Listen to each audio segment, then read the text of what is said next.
Teofimo Lopez preparing with Canelo Alvarez before the Shakur Stevenson fight is one of those decisions that immediately shifts the mood of the buildup. And a major factor in that is Eddie Reynoso's involvement during the entire process. 7, 8, 9, 10, cambio, vamos. Para el siguiente lado. 1, 2, 3, 4, 5, 6, 7, 8, 9, 10, 1. This has nothing to do with headlines or gym photo ops. This is about refining skills in an environment where Reynoso's championship standards are absolute and uncompromising. 1, 2, 3, 4, 5, 6, 7.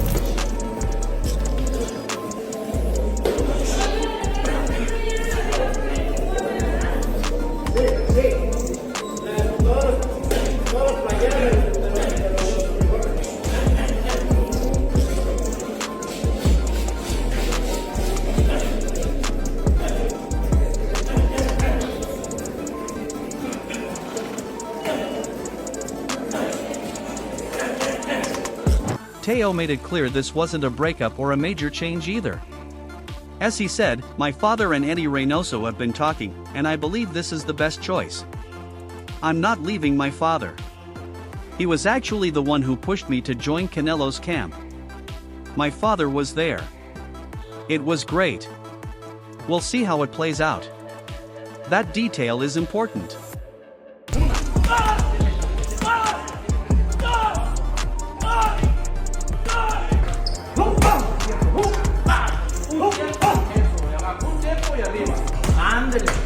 Un tiempo arriba, un tiempo abajo. Break. Break. Break. Eso, ya le está doliendo ahí, ahora la metes en medio, güey. Muy bien. Ahora no le tiras nada, no te sale. Camina. Lo llaveas, ya. This isn't Teofimo turning his back on his foundation. It's him building on it under Reynoso's careful guidance. Training alongside Canelo and Eddie Reynoso's camp means learning how to apply pressure without forcing it, how to remain calm in chaos, and how to turn patience into punishment. It's elite mental training paired with physical work, shaped by Reynoso's philosophy of control and efficiency. What's it like seeing him now kind of face to face? When you look at him, what do you see? Because obviously you're not locked in just yet, and the closer it gets to a fight, obviously things turn a little bit. But when you do look at Shakur, what do you think of him? I think I don't think too much of it. You know, I think that he believes in himself. That's one thing. But I'm here to destroy his dreams and all that he wants to do and become. You can't take this from me. I worked very hard for it. I've bled for this, you know, and I'm not taking nothing from him, but I just believe that what's gonna happen next is for destiny in the boxing ring to decide. You can already sense the purpose behind it. Teofimo isn't only getting ready to beat Shakur. He's getting ready to stay steady when the fight turns tense. And when a fighter known for explosiveness starts adding layers of calm, timing, and ring IQ influenced by Eddie Reynoso, that's when things become very interesting. Sparred Shakur? Yeah, absolutely. We sparred, but we only did like 3 rounds, and it was pretty much simple. It wasn't too crazy. Yeah, but take anything from that? I know it's only 3 rounds, but do you take anything out of that 3 rounds that you shared with Shakur? it's interesting. Him, I did 3 rounds. Javante Davis, I did 3 rounds. Only those 2 guys I ever did like rounds that were so minimal, and but you leave that aura to that fighter, so that they always plays in their mind eventually, you know. So why did you do only 3 rounds with both of them? I think that was all they wanted. They were swapping around, so we didn't do too many rounds. Yeah, I think that he was just there preparing for his fight that week. So it was just like. And right after hearing about Teofimo absorbing knowledge in Canelo's camp, this is where the discussion naturally steps up because you pull back and see how big this moment truly is. I'm listening to Max explain it and I'm thinking, yeah, this is one of those rare moments when boxing actually clears its own path. No 5-year buildup, no waiting for someone to fade. Just two elite fighters colliding while both still believe they're the future. And if Stevenson wants to be on his stick and move game, very difficult style matchup for Teofimo, and maybe not that entertaining to the fans. Because Stevenson's longer. Exactly. Stevenson's defense probably the best in the game, and he's longer. Great reflexes and timing, and so does Teo. That's why he's a great counterpuncher. But Teo's, he's a very special athlete. Teofimo is a two-time two-division Ring Magazine champion. In both fights where he won the Ring Magazine championship, he was the underdog. 4-1 underdog against Lomachenko. People forget, Lomachenko was taking elite fighters in the lower divisions and they were quitting. Yes. He was beating them into something. They were like, I can't do this, right? And Teofimo beat him. Right, he outboxed him. Yeah, he didn't. It was by physically imposing himself on him. He outboxed him. He outfought him. He had speed. I love how this gets described as a high-speed chess match because that's exactly how it feels. Not a dash, not a standoff, but a fight where every move matters. Teofimo is the guy who delivers his best on the biggest stages, and we've seen that story before when everyone counted him out and suddenly he's throwing 100 punches in the final round just to send a message. Shakur, on the other hand, is that calm force who makes you feel like you're losing without even noticing how. And that's what makes this dangerous, because one man thrives in chaos, the other thrives in control, and neither one intends to blink. Thing I like about Teo's style, when you have a guy like Shakur whose defense is that good, and he's not just a guy who's going to hug you, he can box, you know. The easiest thing in the world is just to pick him against everybody. Right. Yes. But Teo also has the kind of footwork, Malik, where he steps around guys. Sorry. Shakur has more to lose. Yes. He's the undefeated fighter. He's seen as the eventual pound-for-pound champ, potentially. But Teo has more to win. He has more to gain. So on the one hand, is there an advantage there where Shakur is fighting to protect that perfect record, to protect that kind of sense that he's the next guy? On the other hand, Teo is like he can fight with more abandon against Shakur because there's so much for him to gain. And if he loses, he's lost before. He's lost to Kambosos, and he came back. I'm agreeing as Max brings up underdog energy because Teofimo with nothing to lose becomes a completely different force. Loose, inventive, explosive. But I'm also not overlooking the fact that Shakur's defense isn't just smooth, it's disciplined. And discipline tends to hold up under pressure. This doesn't sound like hype. It feels like a clash of philosophies. One fighter wagering on moments, the other relying on margins. And when you hear this kind of analysis, it doesn't make you firmer in a pick. It makes you more eager to watch the rounds unfold, because this is the type of fight where the story shifts 3 or 4 times before it's finished. Or standing his ground and fighting in the pocket more than people expect. Do you see him being successful doing that, Doug? Yeah, I do. I feel like this fight is a winner's bracket fight from an era, but we're getting it now. You know, when you look at like Tank and Haney and Ryan and this and that, you know, and Shakur and Teofimo and Lomachenko, even though he was older, but there were a whole bunch of really talented guys in and around the weight neighborhood. Yeah. And I feel like these two could have easily been the two when the dust settled left standing, but the dust hasn't settled yet. They're just getting it on. Yes. Right? Like, that's what excites me. And this is where the entire build-up quietly comes together, because after all the analysts, camps, and predictions, you finally hear Shakur himself and realize this fight didn't need drawn-out negotiations or promoter drama. It literally happened because two confident fighters picked up the phone and said, "Let's do it." I'm listening and thinking that's real fighter energy right there. No ducking, no weight games, no dragging someone down to your level. Yeah, I'm gonna make him pay for a lot of them things that he said about black people, but at the end of the day, I know he's not racist. I know him deep down inside. He's truly is a cool person. He wants to be great, and this is the type of fight that I really enjoy.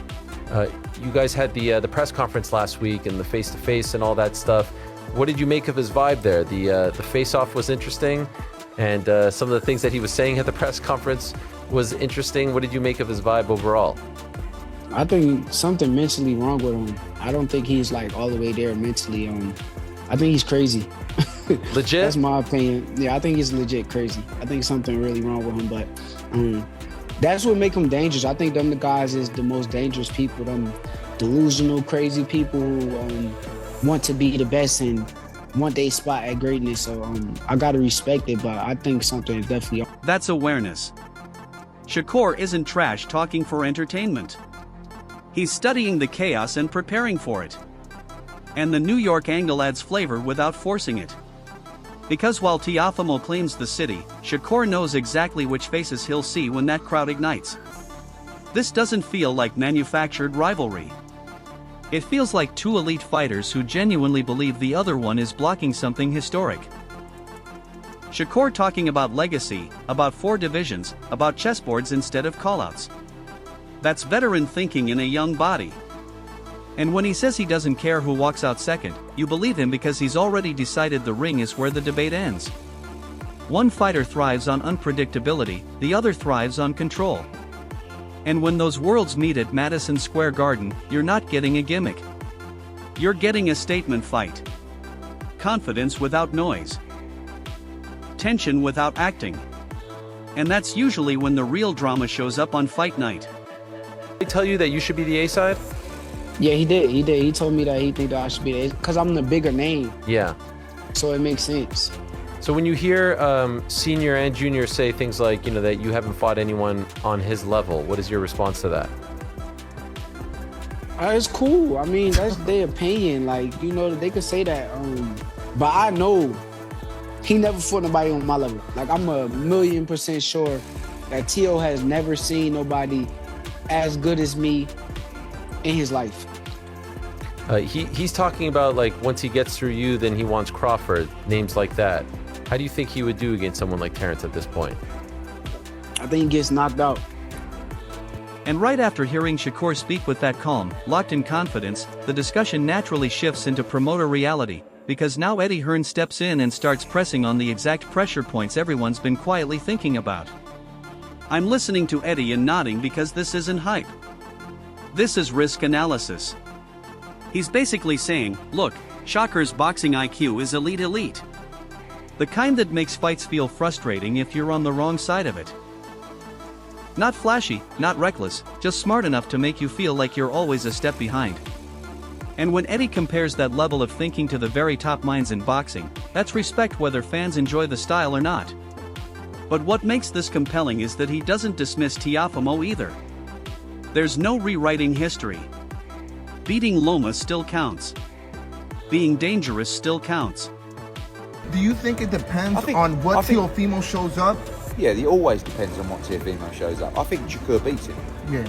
But the weight, again, right? Don't forget, Teofimo's a big 140. Yeah. Shakur is probably a small 135. Right? Or not really a big 135. Yeah. Teofimo's talking about going to 147.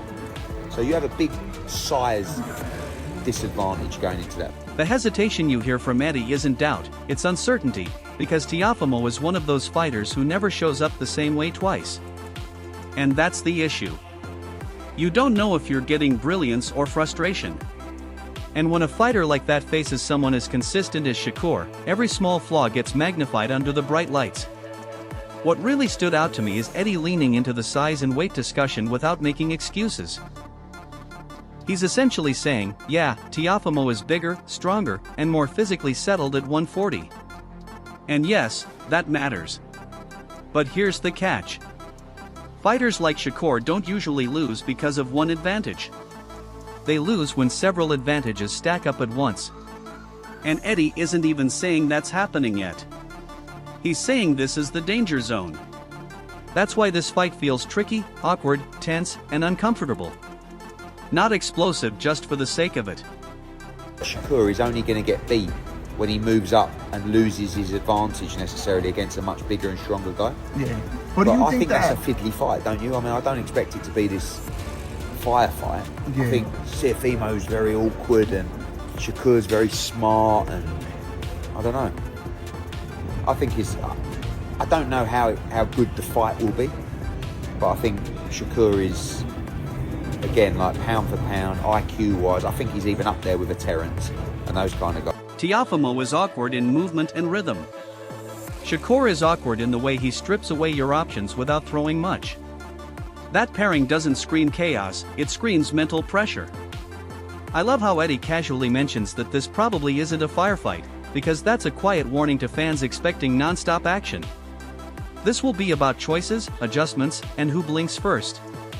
And when a promoter who's seen every style imaginable says, "I don't know," that isn't weakness. That's honesty. This isn't a fight you solve on paper. This is one of those nights where the wrong version of yourself shows up and suddenly the entire narrative flips. So when you zoom out and look at the full picture, this isn't just a fight announcement. It's a clash of philosophies. You've got Teofimo Lopez sharpening explosiveness with discipline, learning composure inside chaos. And you've got Shakur Stevenson betting on control, precision, and mental clarity when the pressure is loudest. Different paths, same destination, greatness. The difference with Boots is he's got the defensive mastercraft, and he also has the aggressive power to turn your lights out, and I think that's quite different. Do you know what I mean? Like Shakur, I say defensive, I think that's a bit harsh on Shakur, but he's not a huge puncher, but defensively and skill-wise, he's right up there. He's a real technical fighter. Oh, phenomenal. That's why this matchup feels heavy before a punch is even thrown, because someone's belief system is about to be tested in real time. Now I want to hear from you. How do you see this playing out? Do you trust moments over margins or control over chaos? Drop your take in the comments and let's really debate it like boxing fans who actually watch the rounds, not just the highlights.